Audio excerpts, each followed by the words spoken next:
Bom dia, boa tarde, boa noite a todos os internautas que nos escutam nesse momento. Estamos hoje com a nova roupagem, estamos trazendo o programa aqui, 20 minutos com a mídia livre. Vamos fazer aqui uma bela reflexão aqui sobre a questão da justiça e com isso nós vamos trazer também personalidades que sofreram justiça no nosso país. Mas antes queria agradecer aqui ao nosso vereador Guilherme Sampaio, da Casa Vermelha, que nos cede esse espaço para que a gente possa toda semana vir aqui fazer esse trabalho aqui e conversar com vocês que estão nos vendo nesse momento, né? Então, o professor Zé Roberto, né? Meu nome é José Alberto, o nome é parecido, mas é o louro e o moreno. É o professor Zé Roberto, ele vai falar aqui sobre um grande homem que lutou aqui no Ceará, fez uma luta, vamos dizer assim, grandiosa. Antônio Conselheiro, que conseguiu reunir muita gente aqui no sul do estado e esse pessoal viveu em harmonia, como se fosse aquele momento ali um pedaço de terra no sistema, vamos dizer, se é socialista, se a gente fosse classificar hoje, seria mais ou menos por esse caminho, e que foi muito perseguido pela direita até que chegaram a extinguir praticamente o povo que vivia lá nesse espaço da terra, tá certo? Então, Zé Roberto, você com a palavra para fazer essa apresentação para nós. Bom dia, boa tarde, boa noite a todos e todas os internautas, né, que estão assistindo.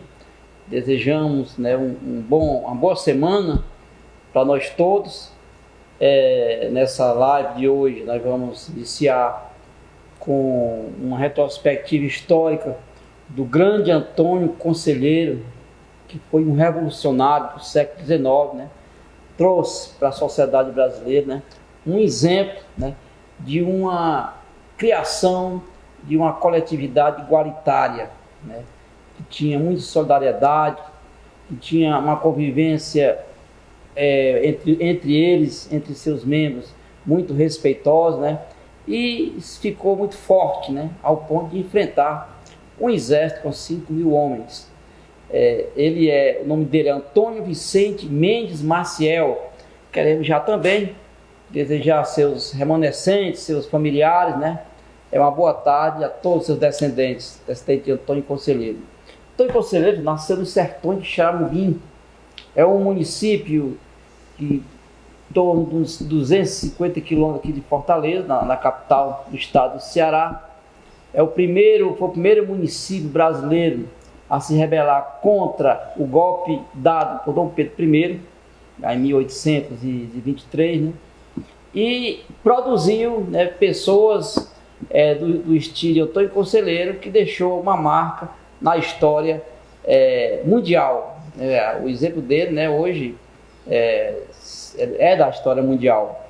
Ele nasceu em 13 de março de 1830, em Quixeramobim, e morreu em Canudos, né, uma comunidade que virou uma cidade hoje, né, criado por ele, de Arraial, mas que ficou depois conhecido com o nome Canudos. Ele faleceu em 22 de setembro de 1897, com 67 anos. Quem foi ele, né?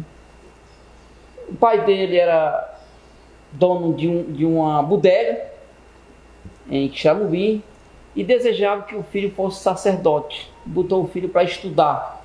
O filho teve alguns anos de estudo, né? Poucos anos, mas deu para ele ter instrução. Só que o pai morreu. O pai, ao morrer, ele teve que abandonar o sonho de sacerdote e se dedicar à bodega e se dedicar à família que ficou. Não tinha o mesmo trato na questão financeira que o pai tinha. Foi à falência, a bodega fechou, ficou cheia de dívida. E aí casou em 1857 e posteriormente foi abandonado pela esposa e os filhos, né? Daí ele saiu de Xaramubim e foi até Santa Quitéria, que é um município que não é muito longe de Xaramubim, e passou a exercer várias profissões: pedreiro, rábula, caixeiro e vendedor ambulante, né? Passando de município em município, passou a ficar sendo conhecido. Ficou sendo conhecido E ao morar em Santa Quitéria, ele conheceu uma outra mulher, casou e teve um filho. Era a Joana Imaginária. A mulher, ela era mística, né?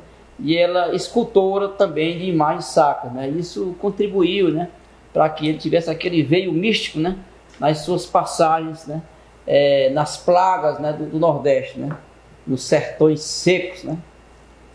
Por volta de 1873, ele aparece já no sul do Ceará, em Assaré, já na condição de beato, né? O povo o via como beato, né? E aí, a partir daí, ele passou nas peregrinações, tanto no Ceará como na Bahia e no Sergipe, né? Ele foi acumulando nas suas peregrinações, acumulando seguidores, né?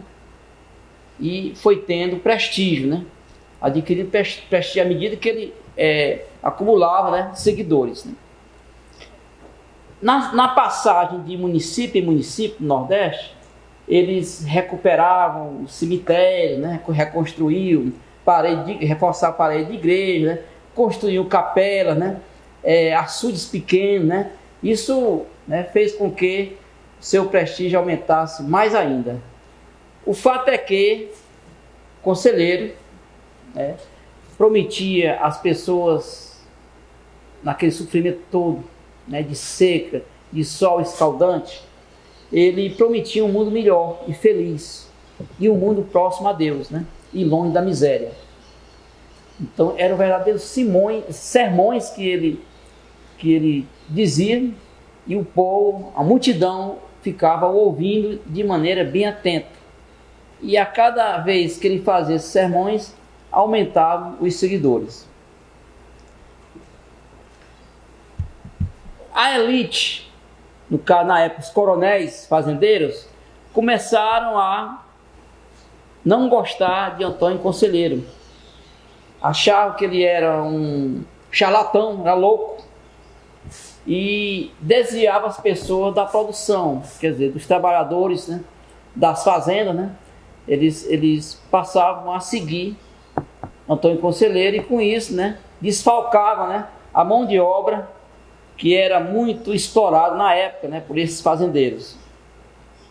Já em 1893, Conselheiro, juntamente com os seguidores, eles chegaram na Bahia, né, no local da Bahia, e ocuparam uma fazenda abandonada. E essa fazenda foi chamada de Arraial de Belo Monte. Foi nesse local que posteriormente passou a ser chamado de Canudos, né? Isso até hoje, né? Canudos. Ora,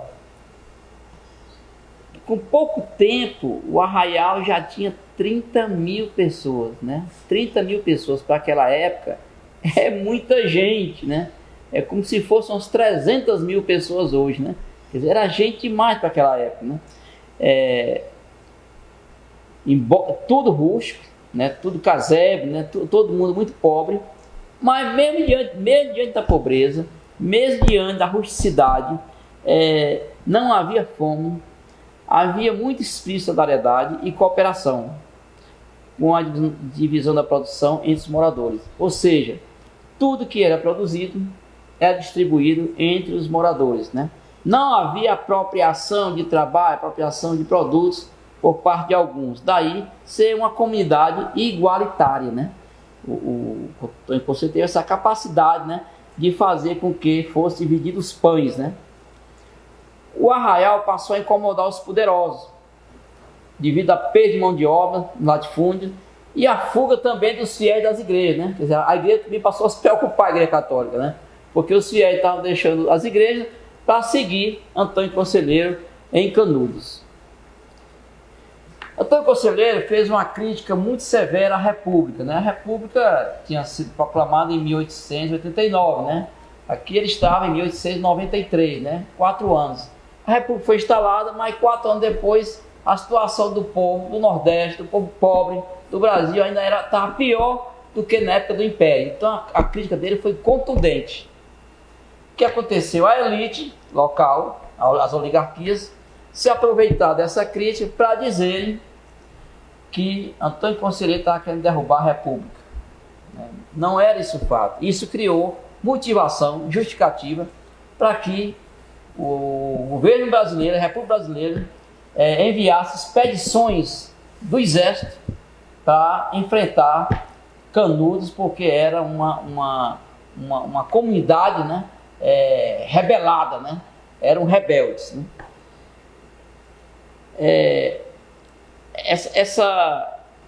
Esse enfrentamento foi muito forte, né?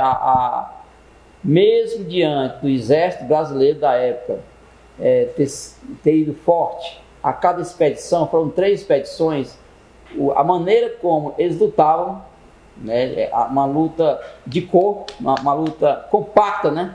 Contra o exército, 2 expedições foram derrotadas. E enquanto o exército trazia os armamentos mais sofisticados da época, o conselheiro, né, os conselheiristas, né, apenas foice, né, facas, enxada, machado, né, e algumas armas de pequeno calibre, né, arma pequena, mas enfrentaram, né, e derrotaram 2 vezes. A terceira não, a terceira veio 5.000 soldados, né, que realmente chegou a destruir o arraial, né, até o símbolo do arraial, que era uma igreja, foi destruído. Antônio Conselheiro foi morto em 1897, né? Mas as pessoas resistiram até a última pessoa, até 8 pessoas. No último enfrentamento eram 5.000 soldados contra 4 homens, um deles ainda de menor, né? Então foi um exemplo, né, de área, né? Porque eles tinham a verdade. Qual era a verdade deles? A verdade é que eles queriam só ter uma vida comunitária, uma distribuição igualitária, a distribuição dos pães, né? Nada mais do que isso, né? E a elite se apropriou de toda a modernidade tecnológica da época, né? De todo o aparato, né, bélico, de gente, né? 5.000 soldados, né? Aparato militar, para destruir uma comunidade de pessoas muito pobres, né? E muito rústicas, né? Então, Canudos, né, foi um exemplo para a história do Brasil e para a história mundial, né? Como um enfrentamento às elites dominantes que se apropriam da situação do povo para expoliar, né? Para se locupletar. Muito bem, José. Fez um breve relato aí, bastante longo. Um breve relato, olha a contradição. Pois é. É um breve relato, mas bastante longo. Interessante essa frase aí que eu coloquei agora. Né? Mas, de fato, a história, como a história é longa, né? Toda a história do nosso Antônio Conselheiro aí, ele bravamente lutou com o povo e criou uma sociedade onde tinha essa igualdade. Que hoje a gente continua lutando por isso, né? Mas a burguesia continua impedindo que as pessoas possam ter os seus alimentos, possam ter a sua felicidade, ter o seu prazer de ter o alimento em casa, de poder tratar o outro como o outro qualquer, né, assim, por igualdade, né, não ter essa disputa, quem tem mais dinheiro, quem tem menos dinheiro, quem é mais rico, quem é mais pobre. Então, ainda hoje continua essa briga. Mas eu trouxe aqui, Zé, um assunto para a gente tentar fazer essa reflexão, inclusive com os companheiros internautas que estão nos escutando aí nesse momento. Assim, a gente está vivendo um momento do Brasil onde as pessoas que falam a verdade, que procuram fazer justiça, que procuram fazer o melhor para o país, são criminalizados. Tá certo? São criminalizados. E aqueles que se dizem direito fazem as coisas mais horríveis do mundo, né? Tipo juiz que falsifica provas, que corrompe processos para punir pessoas, inventando provas que não se nem justifica sequer aquela prova perante aquele processo para condenar uma pessoa. E depois que ele faz um bocado de mentira, pode vir a ministro, né? Depois ele fez uma série de coisas aí, de processos contra uma pessoa no Brasil. Não vou nem citar os nomes aqui, para não dizer que é só porque a gente é do partido, mas vira ministro. Então eu queria colocar aqui, para a gente fazer essa discussão agora, sobre a questão da justiça brasileira. Eu digo assim, às vezes eu comento aqui, digo, quem vai prender quem? Né? Quem vai prender quem? Eu sempre tenho colocado essa frase aqui. Né? E se o Brasil fosse um país sério, né, esses caras que estão aí se dizendo no poder estavam presos. Tá certo? Então, eu queria só levantar essa bola aqui, trazendo para cá para você a impunidade que existe no Brasil sobre os tucanos, por exemplo. Eu estou levantando aqui os tucanos porque são os, digamos assim, são os piores processos onde tiveram maiores roubos e onde tiveram maiores corrupções e eles não foram presos nem processados. Tá certo? Então, era isso. Olha, eu vou citar aqui só algumas dos processos que foram abertos que até hoje não foram julgados. E muitos deles já caducaram. Eles já botaram, porque eles botaram lá, sentaram em cima do processo e não deixaram o processo andar. Tá certo? Olha, só vou citar aqui uns 7 processos aqui, olha. Furnas Centrais Elétricas, PSDB, tá certo? O caso da pasta rosa, tá certo, Zé? A central dos metrôs e trens de São Paulo e Brasília, tá? O mensalão tucano, tá? A máfia do Carlinho Cachoeira, o aeroporto de Claro, a JBS, né? E tu sabe até aquele negócio daquele livro da privataria tucana na época de Fernando Henrique Cardoso. E aqui tudinho está envolvido muito mais os governos de São Paulo e Fernando Henrique Cardoso. Aí não vejo ninguém punido nesse universo que a gente está falando aqui. São processos de que foram muitas perdas de dinheiro do povo brasileiro para o bolso desses caras que corromperam tudo isso, tá? Você poderia comentar uma coisa? O PSDB, né, que se posta, né, como um partido certinho, né, os arrumadinhos, né, se a gente for ver a vida pregressa desse partido, né, as pessoas que fazem parte dele, né, são pessoas que já vêm de outros carnavais, né, que já vinham praticando corrupção em outras eras, né, de outros partidos, né, e embarcaram, né, no PSDB, que o PSDB era, para eles, né, na década de 90, eles diziam que era a novidade, é o que estava na moda, né, Partido da Social Democracia Brasileira. No entanto, quando eles colocavam em ação, né, o que eles diziam, né, eles entravam no mesmo esquema dos partidos anteriores, né? Eu até queria acrescentar mais um aí. A época da privatização do sistema Telebrás, que foi erivezeiro em Brasília, todo mundo sabia dentro do Congresso, e Fernando Henrique comprou voto, né, no Congresso a $100 mil para votar a quebra do monopólio das telecomunicações. E esse dinheiro veio de onde? Todo mundo sabia também que esse dinheiro vinha de outros países, né? Estados Unidos, da Europa, né, de empresas europeias, empresas norte-americanas, para abocanhar o filé mignon das telecomunicações, né?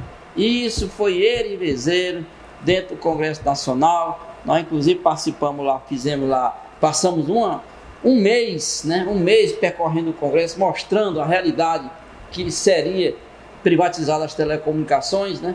E essa realidade se comprovou. Hoje a telefonia brasileira é a mais cara do mundo, né? Conhecida como sendo a mais cara do mundo, má né? qualidade. E também a qualidade muito inferior, né?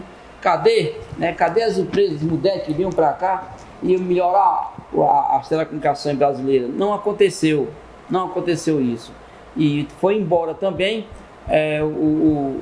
a rentabilidade, né, que ficaria no Estado brasileiro para retornar em benefício para a população, hoje retorna para benefícios das empresas de telecomunicações que hoje estão no Brasil, né? Tipo TIM, né? Tipo aqui a de São Paulo, né? Rio de Janeiro, né? E restante a Vivo, né? Que são as que realmente se apropriaram. Esses outros citados aí, esses fatos, são contratos, né? Junta Furnas, por exemplo, contratos milionário, acho que até bilionário, né? Que tinha propina nesses contratos, né? Pega a caixinha, né? E que tem fatos comprovados. Mas a justiça, para esses casos aí, continua dormindo, né? Ela continua, né? Ela dorme muito, né? Para colocar para frente os processos do PSDB, né? Enquanto que os processos que eles elaboram contra a esquerda, ele é bem ligeirinho, até antecipa data, né? Que tem de audiência, né? Faz antecipar para poder acelerar, para poder prejudicar e a máscara não cair, máscara deles. Mas o fato é isso, né? Que essa justiça brasileira, ela é aquele negócio do direito que diz que é igual para todos, só que no Brasil tem uns mais iguais do que outros, né? Isso está acontecendo com o PSDB. São mais iguais do que os que não são PSDB para julgar. Isso implica o quê?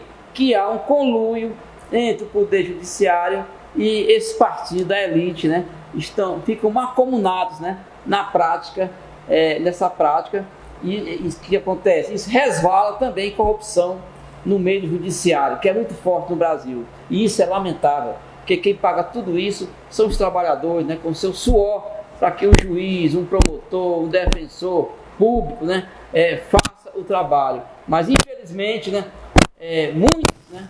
Fazem o trabalho contrário. Ao invés de trazer as claras, os fatos, faz esconder, ou então bota uma pedra em cima para que vença e não haja mais julgamento, né? E caduque o processo. Olha, Zé, faltando essa questão do processo que passa do prazo, que vai engavetado e não é julgado, tá certo? Quando eles estavam julgando o Lula, eles passaram por cima de um bocado de processo para poder imediatamente julgar o Lula. No mesmo processo, quando o Lula estava sendo julgado pelo TF4, a Raquel Dodge pegou um processo do Serra e mandou arquivar. Não tinha mais nem sentido. Então, o Serra mandou arquivar, tá certo?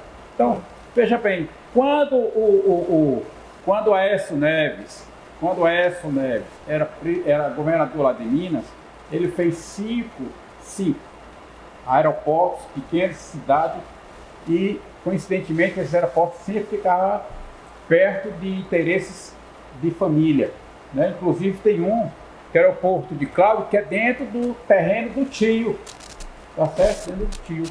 E até hoje não tem nada contra o Aécio. Aécio Neves fez aeroporto e ficou por isso mesmo, tá certo? Como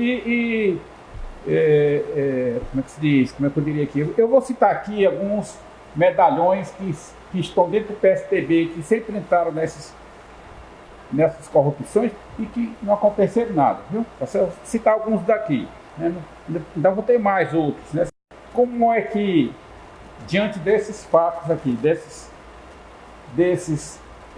atos ilícitos que foram construídos aqui, que eu já citei antes aqui, que foi aberto processo, inclusive essa da privatização de Minas Gerais, o juiz sentou em cima do processo e morreu, né?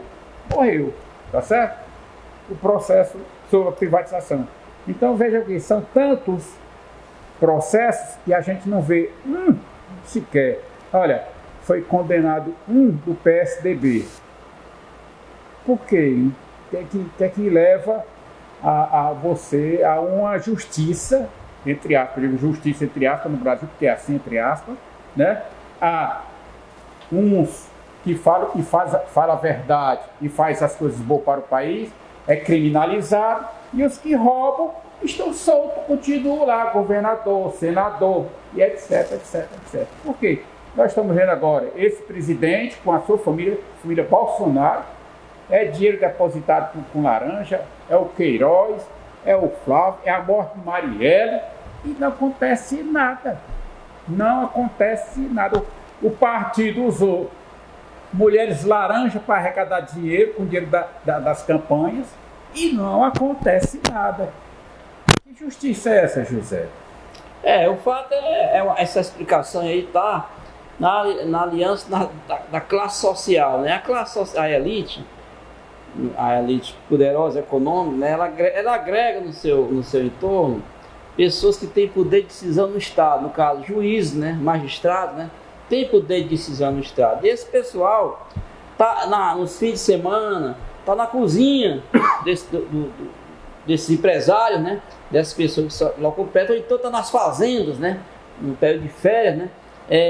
Assim, entre aspas, como convidado, né? Para ocuparem os espaços de lazer, né? Então passa a haver um compadrio, né? Entre o poder econômico e o poder de Estado no que tange a decisões judiciais. Daí o envolvimento, é lamentável isso dizer, do poder judiciário com a corrupção no Brasil, né? Isso é uma coisa que tem que ainda ser atacada de frente, né?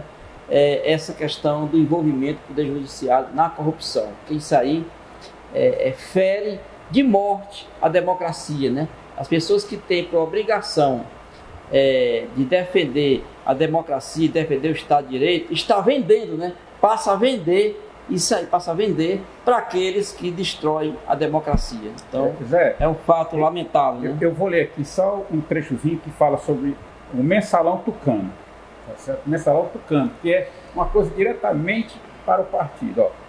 Foi o esquema de desvio de verbas de empresas públicas em Minas Gerais, tá certo? No ano de 1998. Fernando Henrique era presidente, viu? Fernando Henrique Cardoso. Que visou favorecer a reeleição do então governador Eduardo Azeredo, do PSDB. Tá certo?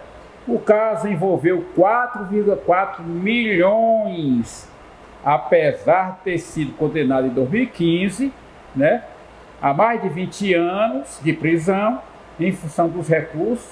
A pena pode prescrever caso o julgamento não transmite em julgado até 2018. Então, isso aí já passou. Foi, já caducou. Já caducou, ou seja, o cara pegou 4,4 milhões, botou na campanha dele para se reeleger e depois foi governador, passou o tempo dele, está aí, numa boa, sem nada. Né? Do dia para a noite, eles condenaram o Lula. E os outros passam 10, 15, 20 anos e não se condena ninguém. Se o poder instituído não dá conta disso, né? Desse crime de lesa pátria, né? A solução é a mobilização popular, né? O povo tem esse truque na mão de fazer o poder de pressão através da mobilização, né? Aí sim, né, o poder está na mão do povo, né? Porque se essas instituições não estão dando conta, né, desse problema, que o povo cobra, né? O povo cobra a lisura, né? O povo cobra que haja direito de fato, que haja justiça de fato, né?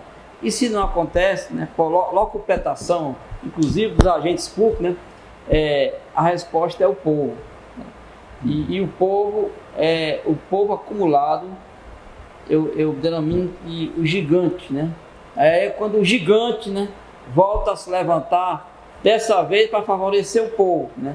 Em 2013, até falamos aqui na vez passada, era um gigante fake news, né?